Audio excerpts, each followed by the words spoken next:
'కెషిరో' అనే సిరీస్ చూసా. ఈ సిరీస్ వచ్చేసి మనకు ఒక లిమిటెడ్ సిరీస్. దీంట్లో మనకి టోటల్‌గా 8 ఎపిసోడ్స్ ఉంటాయి. అండ్ ఇంకోటి ఈ సిరీస్ మనకి తెలుగు డబ్‌లో అవైలబుల్‌గా ఉంది. డబ్బింగ్ కూడా బాగుందన్నమాట.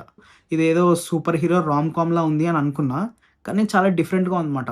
చాలా మంచి మెసేజ్ ఉంది. చాలా బాగుందన్నమాట. మనీ అనేది ఒక మనిషికి చాలా ఇంపార్టెంట్. అలాంటిది ఒక హీరోకి వాడు పవర్‌ని యూజ్ చేయాలన్నా, ఒకళ్ళని కాపాడాలన్నా వాడు డబ్బులే వాడాల్సొస్తే అది కొంచెం ఇబ్బందిగా ఉంటది గదా! అంటే నార్మల్‌గా పవర్ ఉండి యూజ్ చేసి కాపాడడం వేరు. నా సొంత జేబులో ఉన్న డబ్బుల్ని నేను ఖర్చు పెట్టి ఇంకొకళ్ళని కాపాడాలని చాలా తక్కువ మంది అనుకుంటారు. అలాంటి సిట్యుయేషన్స్ మనోడికి చాలా వస్తాయన్నమాట.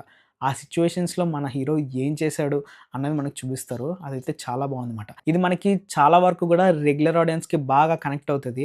నాకెక్కడ కొంచెం టెన్షన్ అనిపించిందంటే మనోడు పవర్ వాడినప్పుడల్లా డబ్బులనేవి మాయమైపోతూ ఉంటాయి మన జేబులో.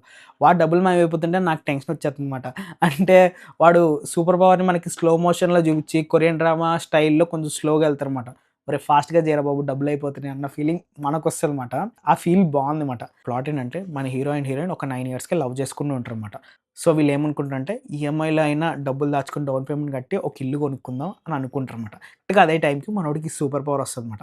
ఈ సూపర్ పవర్ వాడాలంటే మనోడు డబ్బులు ఖర్చు పెట్టాలి. తెలిసిందేగా మనోడు సొంత డబ్బుల్ని ఖర్చు పెట్టాలి. సో, ఇక్కడి నుంచి మనకు అసలైన స్టోరీ స్టార్ట్ మాట. ఈ పవర్ వల్ల మన హీరో లైఫ్ ఎలా ఫ్లిప్ అయిపోయింది, personal life and professional life ఎలా ఎఫెక్ట్ అయ్యాయి, అసలు ఏం జరిగింది అన్నది స్టోరీ మాట. ఒక మిడిల్ క్లాస్ పర్సన్ యొక్క ఫ్యామిలీ స్ట్రగుల్స్ ఎలా ఉంటాయి, వాళ్ళు ఏమేమి సాక్రిఫైస్ చేయాల్సొస్తది, వాళ్ళకి కావాల్సిన వాటి కోసం అన్నట్టు అవి కూడా చూస్తారు. అది కూడా బాగుందన్నమాట. అన్నీ బాగా చూపించారన్నమాట. మనకి కామికల్ వేలో కామెడీ కూడా మంచిగా ఉందన్నమాట ఈ సీరీస్‌లో. ఒకానొక టైంలో మనకు అనిపిస్తదన్నమాట. ఈ సాక్రిఫైసెస్ మనం చేయడం కరెక్టేనా? వేరే వాళ్ళ కోసం మనం డబ్బులు ఎందుకు వాడాలి? అన్న క్వెషన్ మనకు కూడా రైజ్ అవుతది. దాన్ని బాగా చూపించారన్నమాట. అదైతే బాగుంది. ఇంక ఈ సీరీస్ గురించి మాట్లాడుకుంటే చాలానే ఉన్నాయి. నాకైతే ఇవి కనిపించాయన్నమాట. ఇంకా ఫైనల్‌గా చెప్పొచ్చేదేంటంటే ఇదొక డిఫరెంట్ సూపర్ హీరో కాన్సెప్ట్. కానీ ఇది కొంచెం కొరియన్ డ్రామా స్టైల్‌లో ఉంటదన్నమాట.